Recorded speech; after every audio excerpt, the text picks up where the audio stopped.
저는 방송을 한 지 햇수로 21년 차가 됩니다. 아나운서부터 시작해서 뭐 여러 가지 것들을 해봤고요.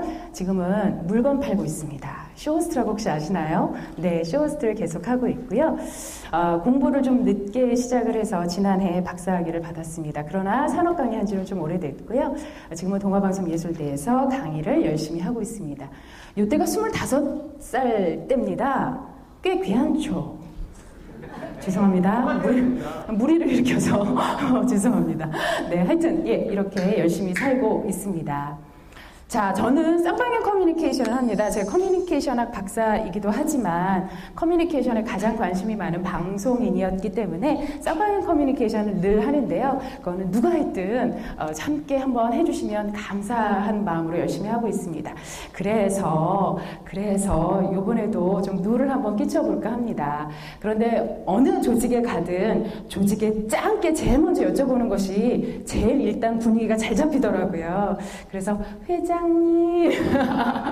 안녕하세요. 반갑습니다. 네, 혹시 일단 한국강사협회 이제 오늘 첫 세미나에 회장 직분으로 오셨잖아요. 기분 어떠세요?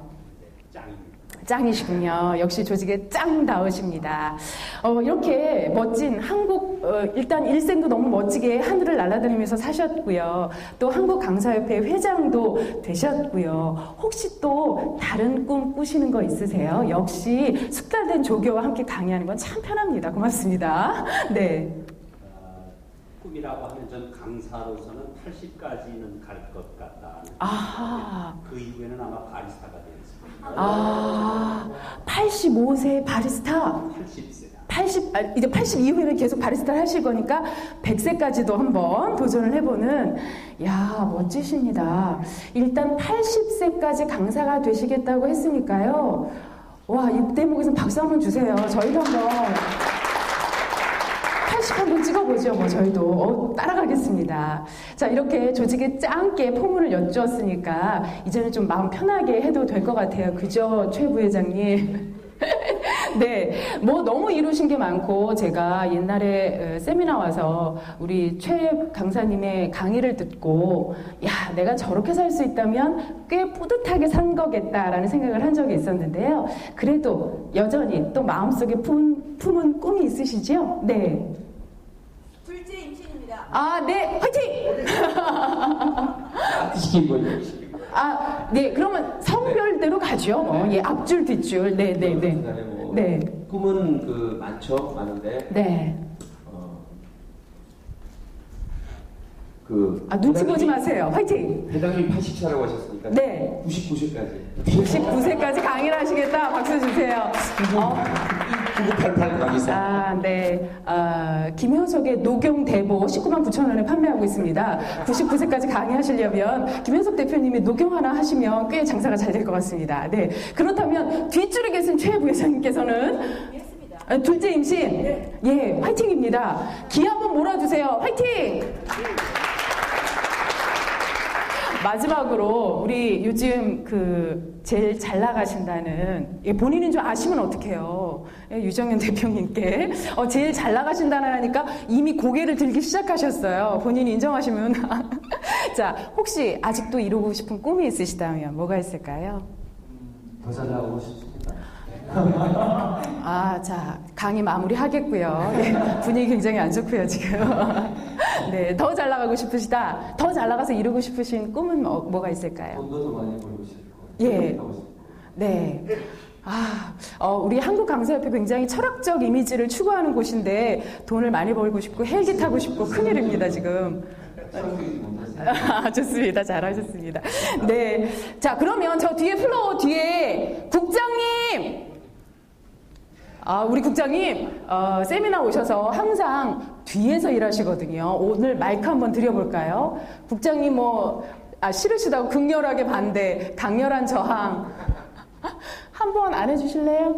싫으시대요. 죄송합니다. 무리를 일으켰네요. 네, 하여튼 이렇게 많은 꿈들이 있으실 거라고 생각을 합니다. 마음속에 품은 꿈들을 갖고 계시는 게 우리 강사의 또 임무가 아닌가라는 생각이 드는데요. 그런 꿈들을 포함하는 여러 가지 그런 직업들 또 상황들 이런 것들을 보고 나면 역시 인간관계가 가장 중요한 게 아닌가라는 생각을 해보게 됩니다. 자, 인간관계 하면 여러분들은 어떤 게 떠오르시나요? 저라면 소통을 잘하는 것이 인간관계를 잘하는 것이다 라는 생각이 드는데요. 예를 들어 카네기 멜론 출신 CEO들한테 물어봤습니다. 당신이 성공한 이유가 무엇입니까? 라고 했더니 커뮤니케이션을 잘해야, 인간관계를 잘해야 성공하더라 라는 대답을 들을 수 있었고요. 또 CEO에 이제 올라가기 직전에 임원들한테도 물어봤습니다. 최고의 자리를 지키는 힘은 무엇인가? 라고 물어봤더니 리더십이라고 대답을 했는데요. 그렇다면 리더십에서는 뭐가 필요한가? 라고 물어봤더니 신뢰를 쌓는 능력이다. 또 커뮤니케이션 기술이다. 그리고 마지막으로는 잘 가꾼 외모더라 라고 얘기를 하고 있습니다. 자, 여러분 공감하시나요? 네. 인간관계에서 또 우리가 흔히 성공이란 두 글자 아니면 풍성한 삶을 사는 데는 역시 커뮤니케이션이 가장 중요한 것이 아닌가라는 생각을 해보게 됩니다. 그래서 피터 드러커의 말뿐만 아니라 여러 가지 우리가 만날 수 있는 커뮤니케이션을 중요하다라고 만날 수 있는 말들이 많은 것이 아닌가라는 생각이 드는데요. 그런 의미에서 저는 이분의 얘기를 한번 드려보고자 합니다. 여러분들께서 오늘 만나시는 아리스토텔레스의 설득 커뮤니케이션 전략은 새로운 것이 아니라 여러분들께서 대학 교양 시간 때 한 번쯤 들어보셨던 그런 얘기를 새로운 시각으로 한번 리마인드 해보는 그런 시각을 가져보도록 하겠습니다. 아리스토텔레스는 설득을 잘하려면 5가지 기술이 당신한테 있어야 된다라고 얘기를 합니다. 하나가 논거 발견술, 논거 배열술, 그리고 표현술, 기억술, 연기술 이렇게 5가지가 있다면 당신은 설득을 잘할 것이다 라고 얘기를 하는데요. 그 중에서도 가장 중요한 게 논거 발견술이다 라고 얘기를 합니다. 그 중에서 3가지를, 굉장히 중요한 3가지를 꼽고 있는데요. 첫 번째가 바로 이겁니다. 아리스토텔레스는 당신이 설득을 잘 하려면 일단 당신부터 점검해라 라고 얘기를 합니다. 어떤 의미냐면 제가 예를 한번 들어보겠습니다. 여기 암 예방법에 대해서 슬라이드가 준비가 되어 있습니다. 한편에서는 제가 강의를 하고요. 다른 한편에서는 내과 전문의가 강의를 합니다. 그러면 여러분들은 어느 쪽에 시선을 딱 두고 강의에 집중하실까요? 저 서운하지 않습니다. 어떠실까요? 내과 전문의죠. 이유는요? 그가 전문가이기 때문입니다. 아리스토텔레스는 설득을 하는 데 있어서 당신에게 에토스, 즉 이런 성질들이 있는지 점검해봐라 라고 얘기하는데 그 첫 번째가 바로 전문성입니다. 당신이 전문가라면 상대를 설득하기는 쉬워질 것이다 라고 얘기를 합니다. 이것은 다른 CEO들이 본인의 성공의 이유로 꼽은 것 중에 으뜸을 차지하는 부분 중에 하나입니다.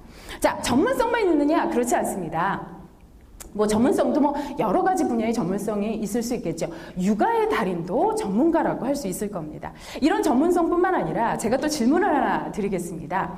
명동사거리에 오랜만에 여러분들께서 나들이를 가셨습니다. 자, 그런데 처음 한 5m 전방에 2 여성이 걸어갑니다. 왼쪽에 있는 여성은요. 누가 뭐래도 35, 24, 36의 몸매에 흰 티셔츠를 입고 아주 스키니한 청바지를 입고요. 긴 생머리를 휘날리며 가고 있습니다. 앞모습은 보이지 않습니다. 오른쪽에 있는 여성은 아무리 눈을 씻고 쳐다봐도 저희 누나입니다. 자, 그러면 여러분들은 어느 쪽에 시선을 두게 되실까요?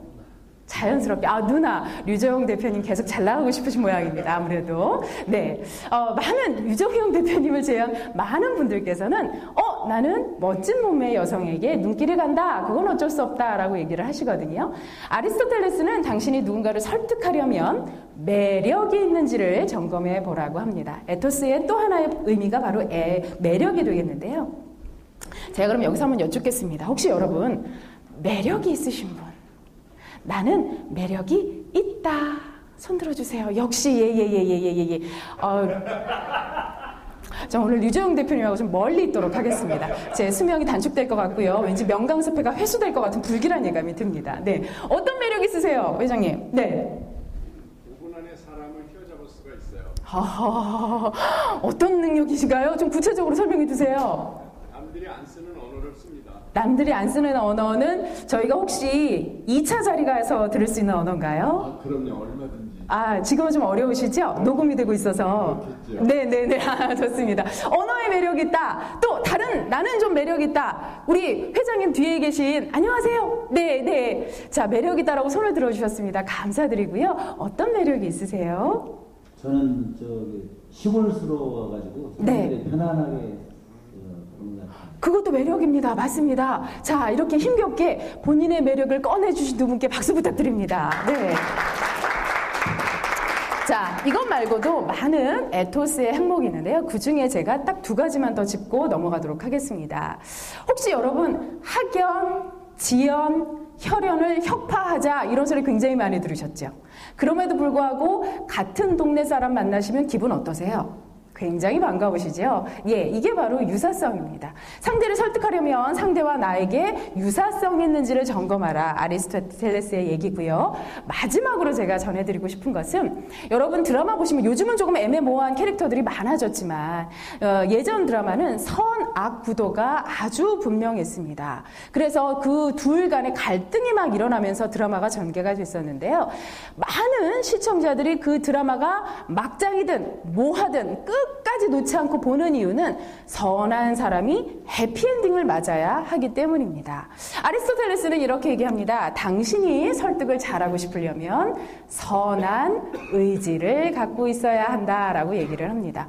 여러분들께서는 많은 자원봉사자들을 만나실 수 있고요. 직접 또 봉사도 많이 하십니다. 이런 봉사를 같이 하자고 했을 때 상대방이 난 싫어 라고 거절하는 경우는 아마 흔치 않을 것입니다. 이것이 바로 에토스, 설득을 하고자 하는 당신에게 필요한 인품이라고 말씀을 드릴 수 있습니다. 자, 2번째는 바로 이겁니다. 여러분 혹시 홈쇼핑 보신 적 있으신가요? 감사드립니다, 고객님. 여러분 덕분에 제가 먹고 살고 있고요. 네네. 학교에서도 학생들을 가르칠 자격이 생깁니다. 감사드리고요. 뭐 구매해 오셨나요? 홍삼! 역시 잘 나가시려고. 나 오늘 왜 자꾸 여기 서지? 잘하셨습니다. 홍삼, 네, 좋습니다. 또 뭐 구매해 보셨나요? 그거 말고 없으시면 제가 굉장히 슬퍼지는데요. 팩! 미용팩이요? 그래서 아름다우시군요. 역시, 예. 주인을 제대로 찾아간 상품이라고 생각합니다. 자, 이렇게 여러분들께서는 홈쇼핑에서 구매를 하셨든, 구경을 한번 해보셨든, 사실은 3초 이상의 경험은 한 번씩은 다 갖고 계실 거라고 생각합니다. 왜냐하면 채널 돌리다 보면 안 걸릴 수가 없거든요. 저희가 그렇게 녹록하지 않습니다. 그냥 문어발식으로. 예, 그래서 홈쇼핑을 좀 잠깐 보셨을 텐데, 제가 퀴즈를 드리겠습니다. 답은 1번, 2번 중에 선택하시면 되는데요. 1번일지 2번일지 한번 선택해 보시기 바랍니다. 1번. 어느 때, 질문은 이겁니다. 어느 순간에 고객들의 콜이 많을까요? 1번. 오늘 상품은 한국 강사 속옷 16종 세트입니다. 16종 세트가 마네킹에 쫙 입혀져 있습니다. 여성 속옷으로 한번 해볼까요? 쫙 입혀져 있습니다. 16가지가 한 프레임에 걸리려면 굉장히 부자처럼 보이겠죠? 이때 전화가 많이 온다. 1번, 2번. 2번은 이런 화면입니다. 홈쇼핑 보시면 아래쪽에 타임 코드가 흐르게 되어 있습니다. 한 6분, 7분 요쯤 남으면 이제 쇼호스트들이 정리를 시작하는데요. 자, 오늘 한국 강사 속옷 16종 세트 여러분과 함께하고 있습니다. 원래 12종 세트에 16만 8천 원이었습니다. 여러분들이 기억을 하실 텐데요. 오늘은 4종 더해서 그것도 4만 원 가격 인하를 당해서 12만 8천 원 무이자 10개월의 혜택으로 여러분과 만나고 있습니다. 자, 그런데 여러분 지금도 많은 분들께서 벌써 물량 확보를 하셨거든요. 왜냐하면 오늘 이 조건은 오늘이 마지막이거든요. 자, 2번입니다. 어느 쪽에 콜이 많을까요? 2번에 많습니다. 왜요? 마지막이니까 불안하거든요. 자, 같이 한번 읽겠습니다. 하얀 부분만 읽겠습니다. 시작. 원하는 것이 있다면 감정을 흔들어라. 아리스토텔레스는 이렇게 얘기합니다. 당신이 설득을 잘하고 싶다면 상대의 마음을 움직일 만한 감정을 흔들 만한 기술을 갖고 있어야 된다라고 얘기를 합니다. 그런 기술로 일반적으로 가장 많이 하실 수 있는 소구가 배려, 존중, 신뢰의 소구일 것입니다. 왜냐하면 나한테 잘해주는 사람, 싫어하는 사람은 없거든요. 그죠? 그래서 이런 배려, 존중, 신뢰의 소구가 굉장히 중요하고요. 두 번째로 제가 의미를 부여하고 싶은 것은 유머 소구입니다. 여러분, 재밌는 거 싫어하시는 분은 안 계시죠?